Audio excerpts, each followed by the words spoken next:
This is Charles Zama, empowering you with financial ideas. The question is, can I retire?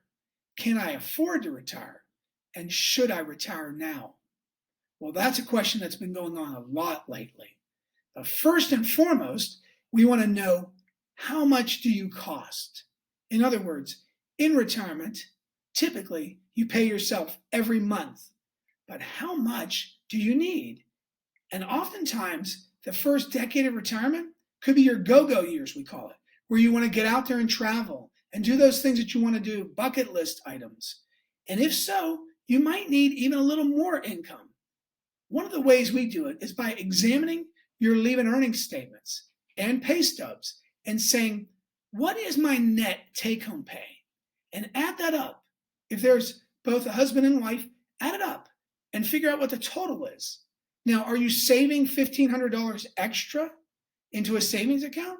Well, maybe you won't have to save as much, but are you making sure to add back cost of health insurance, vision, dental, maybe that group life insurance basic until age 65?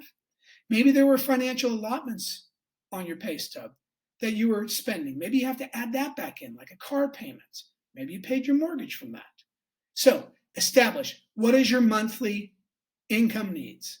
Then secondly, what are your sources of income? Now, most of you listening have a FERS, Federal Employee Retirement System pension. Some of you may be married, have other pensions that may be coming to you, or from former employers. If you do, how much is the gross? But then how much is your net, the take-home pay that's going to get deposited into your bank account? You want to establish that. And then, so we've got a pension maybe, but what about Social Security? You want to establish that too. And if you are, say, married, or you're a widow or a widower, or you were divorced, married for 10 years or longer, what is your plan? Or if you're just a single person, should you elect it as soon as you retire? Should you delay it? How does Social Security funding look? These are all things that you should have arranged. We do that as part of what's called a Social Security Maximization Plan, part of our CRC, our Chartered Retirement Course. We always include it because it's a government pension, and most of us are going to receive that. Now, besides the pension and Social Security, what about that third piece, retirement savings? Yes, your thrift savings plan, possibly 401ks from other employers, IRAs, 403bs, 457s.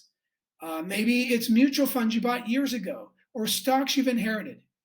How are you going to take that retirement savings and generate the necessary income? Remember, the income is your foundation. It should be solid as a rock.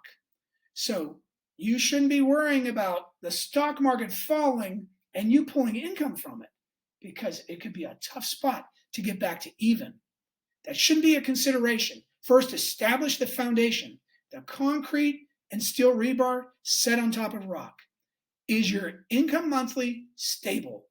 Then you may possibly want to take risk with the money you don't need for long-term growth in the stock market possibly, and inflation adjustment. So those are the big factors. Possibly you have rental income that you can add to that too.